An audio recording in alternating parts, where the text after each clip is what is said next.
So welcome back. I wanted to summarize for you what the minister has said about the economy he says he has inherited. And luckily, his team sent us a summary of some of the points he made in Parliament. So basically saying we are in deep crisis. And here are some of the numbers. It's basically saying that the IMF, IMF sort of benchmarks, he doesn't think we're going to meet them. We'll leave that for the IMF to come and do the assessment. But he has the data. But this is a summary of their numbers. 67 billion in terms of accumulated arrears or payables, of which 21 billion is in the road sector. And then the 67 billion is from these two, 49 plus 18. So 49 in what is called interim payment certificates for MDAs, and then outstanding BTAs of 18.7 billion. Then he talks about the IPP 1.7 billion, ECG 68 billion, Cocoa Board 32. By the way, is Cocoa Board coming back to Finance Ministry? Yes. Okay, because in NPP went to agree. So Cocoa Board is back in Finance Ministry. Well, wonderful. So 5.7 billion old road fund. So road alone 5.7 plus 21 billion. So Kwame Abuja, you have a lot of work to do. This is an interesting one. Bank of Ghana is asking for a bailout of 53 billion. I don't understand this. Why should the Bank of Ghana ask for a bailout? What do you know, the Bank of Ghana has a negative equity as we speak under the previous administration. They have a negative equity of 55 billion.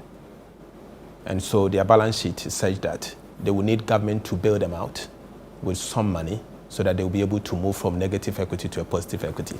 Why do they need equity? They are the Bank of Ghana. They are the Bank of Ghana. They are a sovereign republic. They should just find money. Where are they going to find it? It must be capitalized by the owners. If they print, it becomes inflation. You should why? You know what do you mean? If the Americans don't have money, don't they just change their numbers? Yes, why can't and you? They're asking the government to give them 53 billion. In fact, it's an MOU that was signed by the previous administration with the Bank of Ghana that the Ministry of Finance will look for 53 billion cedis and give it to Bank of Ghana. But hold on. If somebody has worked for the government and the central bank prints money to pay them, how is that inflationary? It's inflationary because you are injecting excess liquidity into the market. But that's not excess. This is earned income. The person has done a job. Where has the person? He has built a road. But Bank of Ghana does not generate revenue. They don't. Did they import the things they used to do the project? So Bank of Ghana, if they print, they're only lending the money to the government of Ghana. Maybe next time we may have time to go into that. Because if somebody has done job for you, just give the person his money. No, it doesn't work like that way. It will cause overheating in the economy. The economy is already cold, so we need heat. We don't need it. I don't know what you're saying. Now, you are painting, my problem with you is you are painting a very negative, gloomy picture of the economy. I'm not painting a negative picture. I'm telling you what it is. No what problem. The situation but also is that, so, and you have said that beyond all this, there are also external debts that have to be paid, a lot of which are due in 2027 and 2028 is where the humps are. And that's what it is. Where am I? Yeah, that's where you are, yeah. This one? Yep. External debt service, 8.7 billion. So let me put it this way. What we have currently is we have treasury bills. In total, we inherited treasury bills of 111.1 billion cedis.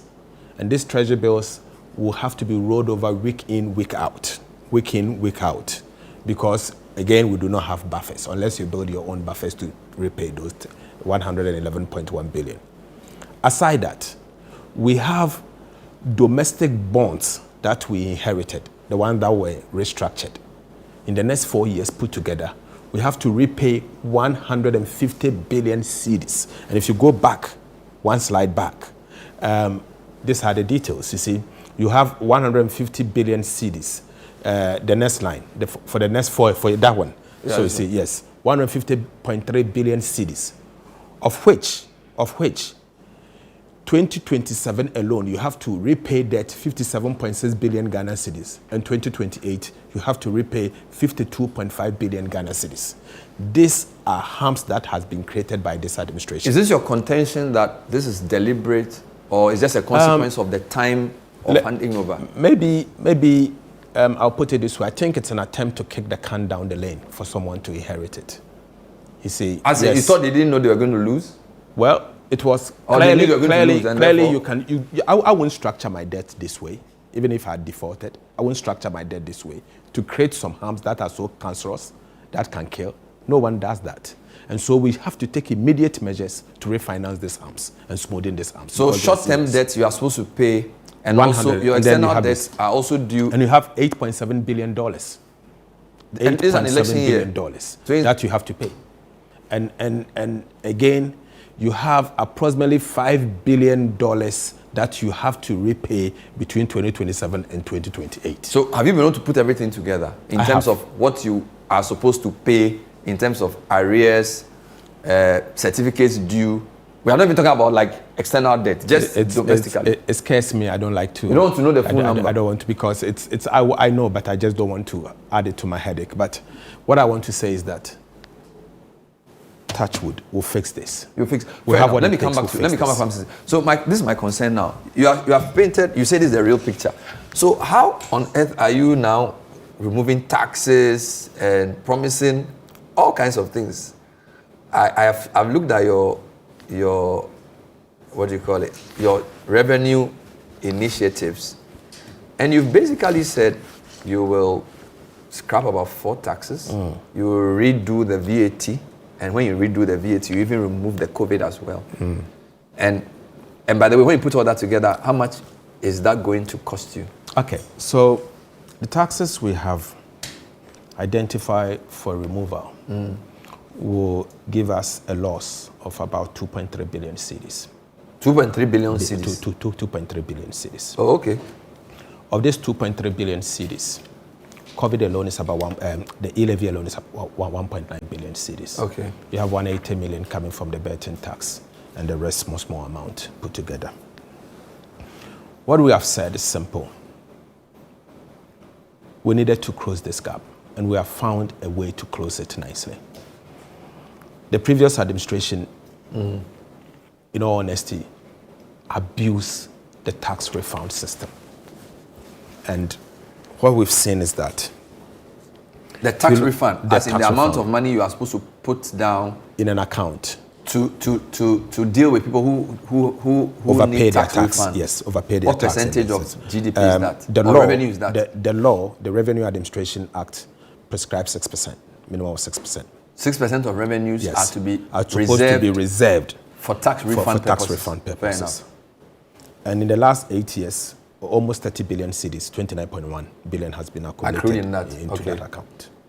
And so all what we did was simple.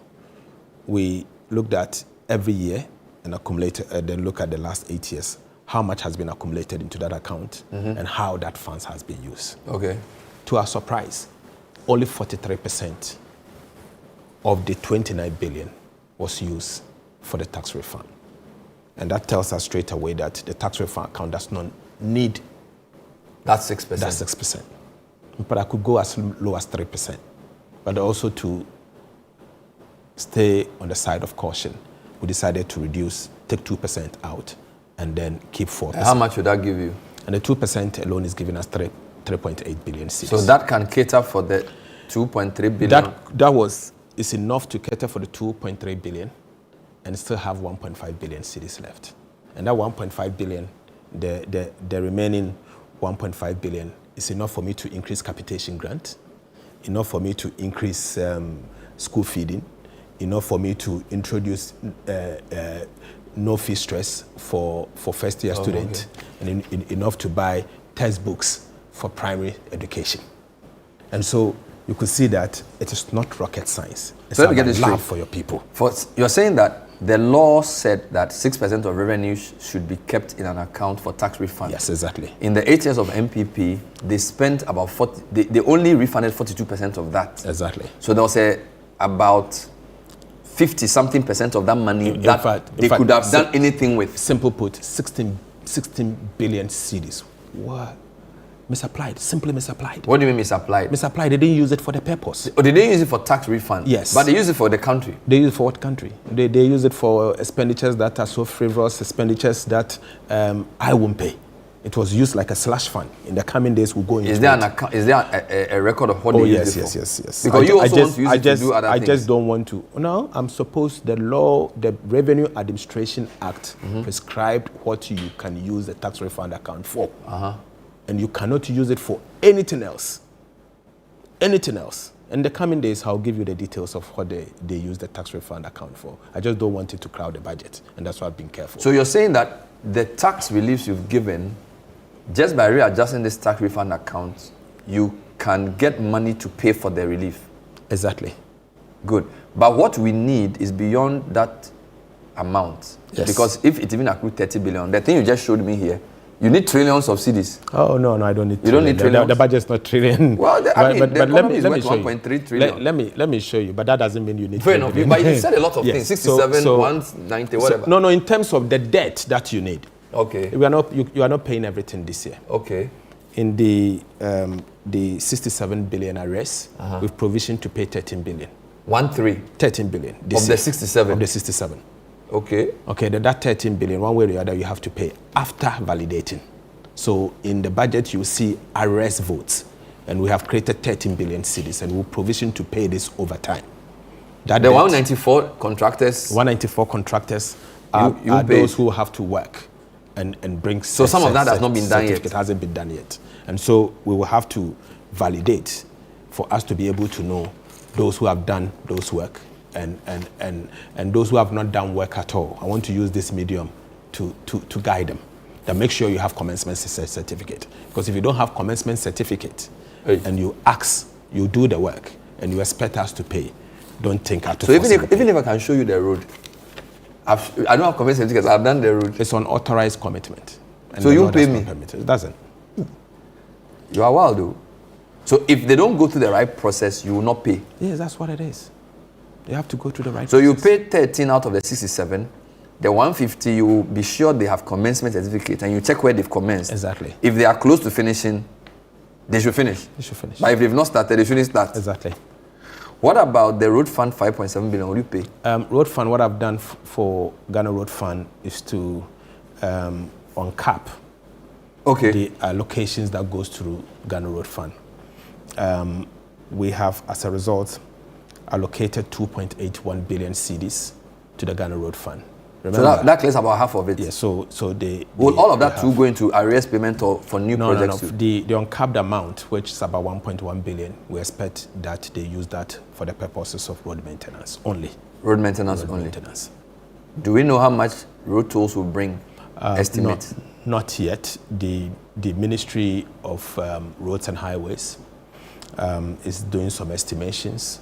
And I'm sure they'll be able to come out with IPP's 1.7, will you pay? Yes, IPP's. The 1.7 billion, will you pay? Oh, the IPP's 1.7 billion, we have to pay. You have to pay? We have to pay, and we have to find the money. The ECG 68 billion, who is paying? ECG must find a way and pay themselves. COCOBOD 32 billion, who is paying? They have to pay themselves. But you are their supervisor now. COCOBOD is now under you. But it doesn't mean we should take their debt. So Randiabi must find money to pay? He has to. Okay. That is what, unfortunately, the former administration left for him. Let's just continue the logic. So you've said that you will save some money through the tax refund. You've removed the caps from the statutory funds. That's all well and good. But I still see that for every major item, your allocation for this year is more than last year. Yep. Road fund, 15%, yes. 155% more. School feeding program, 33% more. Capitation grant, 73% more. Correct. LEAP program, 30% more. Are you saying all these things are coming from the extra money from the tax refund? Nope. The school feeding, the capitation, and the LEAP coming from the tax refund. The road fund, in the past, and I'm sure you may have paid attention to this, there has been a major policy shift. I recall in 2017, the MPP administration came to Parliament and introduced what we call the Capping and Realignment Act.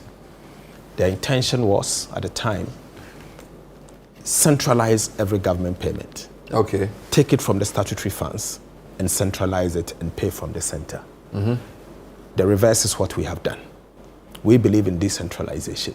So what we have done is that instead of the past, where they cap the key statutory funds, Ghana Education Trust Fund, National Health Insurance, and the Ghana Road Fund. They were capping it and spending from the center. We are saying no. Road Fund, take your money. There is a reason why the ordinary Ghanaian is paying a levy for a liter of petrol for you to maintain the roads. So take the money and use the money for the purposes of maintaining our roads. That is your mandate, and ensure that you do it. And you have a sector minister. The minister will be encouraged to ensure that that thing is done and done well. That's what we've done. Number 2, Get Fund. You have the free senior high school. And the free senior high school, we all know the problems with the free senior high school. To date, we've not been able to find a dedicated source of funding for the free senior high school. What we did was simple. We felt that by uncapping the Ghana Education Trust Fund levies alone, you will get 4.5 billion cedis additional resources. Good. Free SHS needs 3.5. But uncapping the Get Fund, you will get 4.1. So that covers the 3.5. That covers the 3.5. And leave some surplus.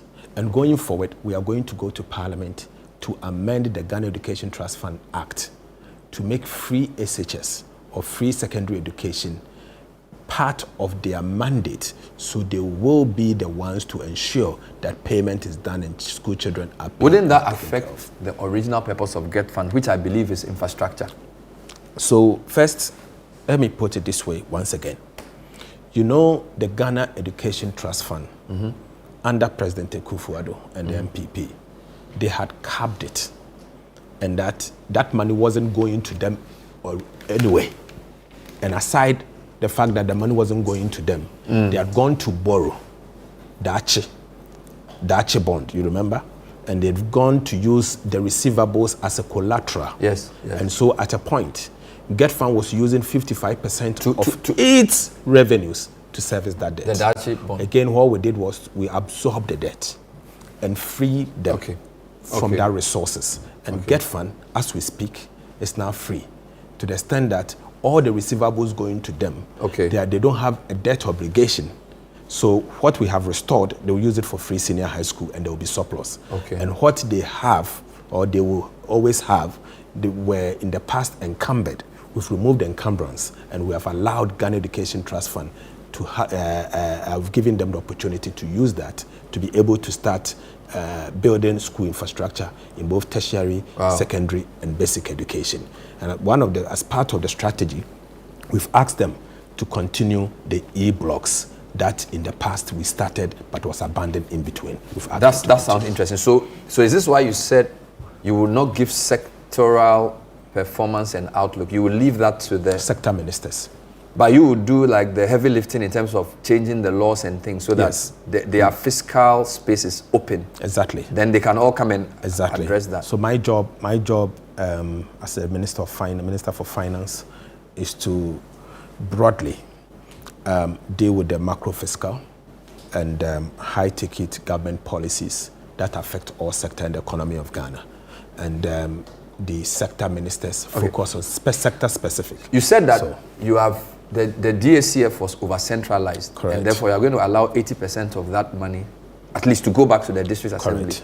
Does that mean you are going to encourage the assemblies to also pursue things like municipal bonds? Okay. I don't want to start municipal bond conversation, because Ghana, we've not done well in managing our bonds, in our debt. Even the central government defaulted. Yeah, but since you are decentralizing their payments, and there are some large assemblies like Accra and Kumasi. But if even the central government defaulted in the payment of a debt, I don't think, it's a wonderful idea. In fact, we wanted to do it, but I've had a second thought about it. I don't think they are ready enough to be able to go out there and borrow, and it becomes, and be able to pay. Some may be able to pay, but not all of them are in a position to go through municipal or district bonds. But on a more interesting note, we believe that the district assembly, particularly the district assembly common fund, must only act as an administrator who receives and allocates the resources. The administrator's office should not be the place where contracts are awarded and sent to the district. The main reason why the District Assembly Common Fund was created as part of the 1992 Constitution was to encourage decentralization. So you shouldn't be creative. You shouldn't go and sign any contract. Just not at all. That is not a mandate of Look the at the District law Assembly and Common Fund. Just release the money. Release the money. In fact, the law allows them to keep 2% reserve funds only. Only 2% reserve funds. And it is not in their business to be awarding contract and be sending to the center. So what we have said, that a minimum of 80%, and the key word is a minimum of 80%. A minimum because we recognize that the previous administration may have awarded some contracts at the center and they have to settle them. And so regardless, 80% must go to the district to spur economic growth. I'm an MP, and MPs will tell you what the district goes through. And my constituency, for example, if the district assembly is to receive resources, you can see the economy and the district capital and how the way is booming. So we believe that money. I'm still trying to find out where you get the money from. You've explained the the tax refund. Yes. You've explained the uncapping. Yes. But T-bill seems to be the main business in town. Correct. I heard you in January say that you didn't think it was a sustainable way of going. Correct. And then I heard you also say that, by the way, in the past 2 months, the rates have come down. So in a sense, you're saying that you are you are reducing your dependence on T-bills. Is that what you're saying? Yes. Let me put it this way. We inherited a T-bill stock of 111.1 billion cedis. This must be rolled over week in, week out. Yeah.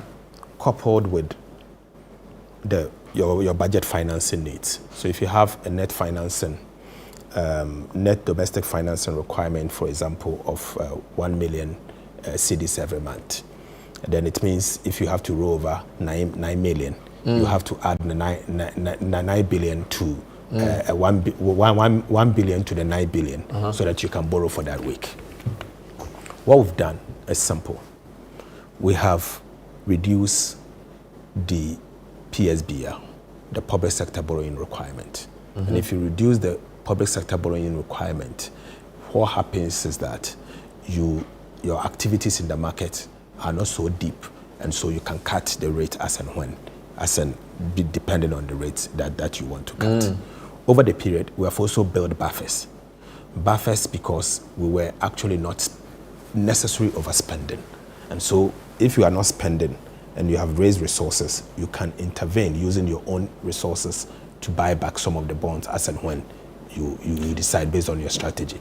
So you could see that we inherited a 91-day treasury bill from 28.9%.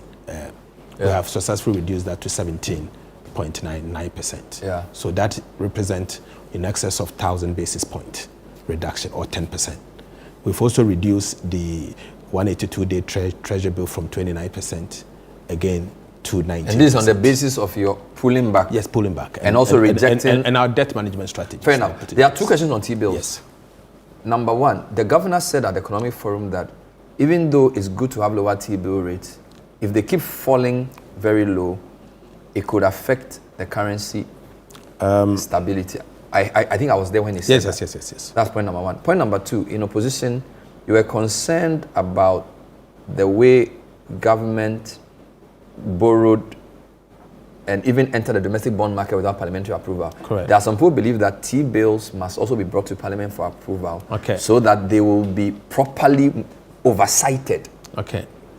In fact, somebody has taken that matter to the court as well. So 2 questions. The falling of the T-bill rates could affect the currency, according to governor. Yes. And number 2, would you agree that T-bill forays and all domestic debt securities should have a proper parliamentary oversight? So let me start with the governor's comment, for example. Yeah.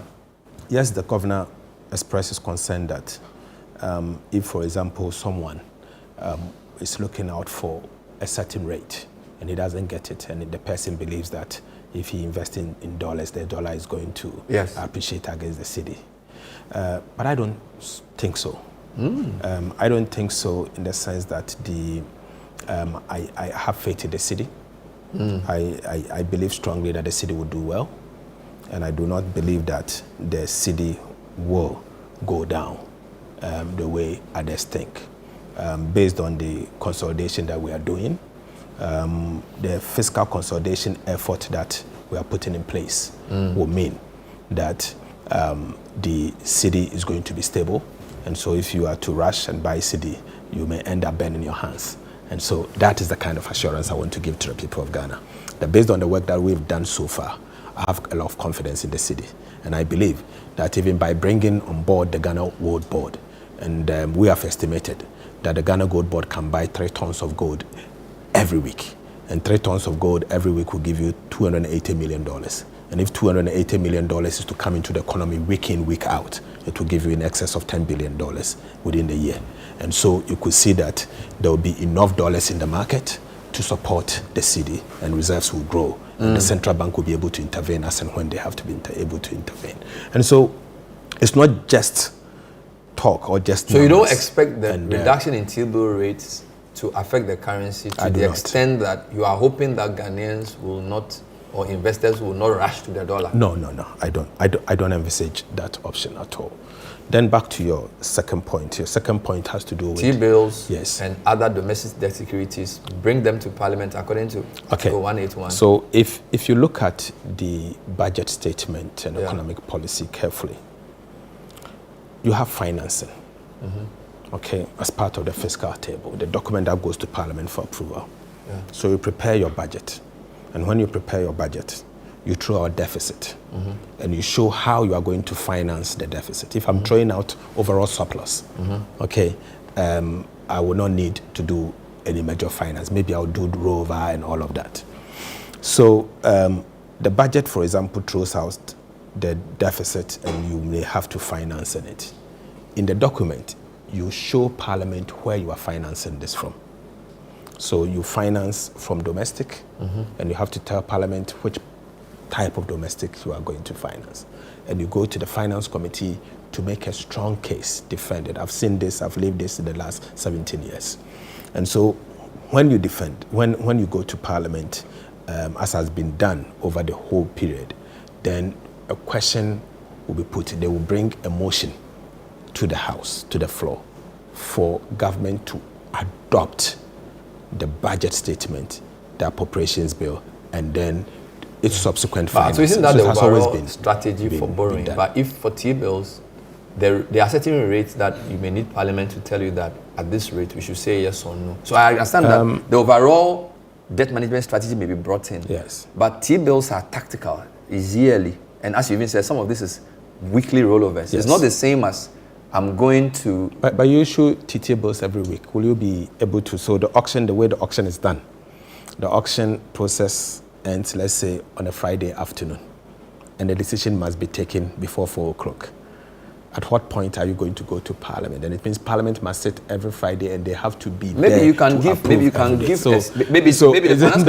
Finance Committee can give you a window per month or quarter or something. Well. So because you're a Finance Committee guy, you've been there for 8 years. I've been there and more than. I believe that, or I not necessarily, but if you had a way of influencing what the predecessor government did, you may not have agreed to all the borrowings they borrowed if you had a say. So maybe I have not seen any country where T-bill or short-end markets has to go through parliamentary approvals before it's done. I've never seen one.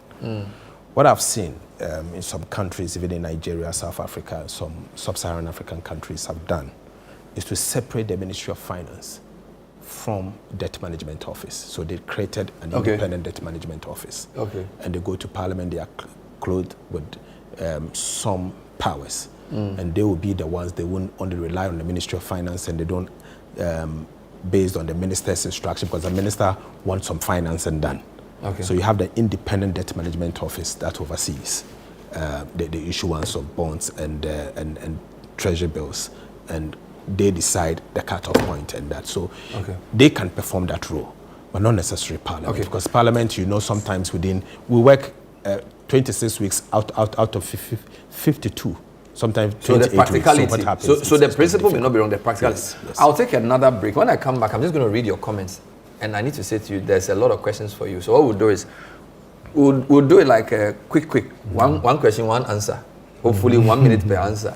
Because a lot of you are, and by the way, we are live as well. We are going till 10:30. My guest is Actor Forson. He is the Minister of Finance, and he says he will fix it. That's his basic message. Stay with us.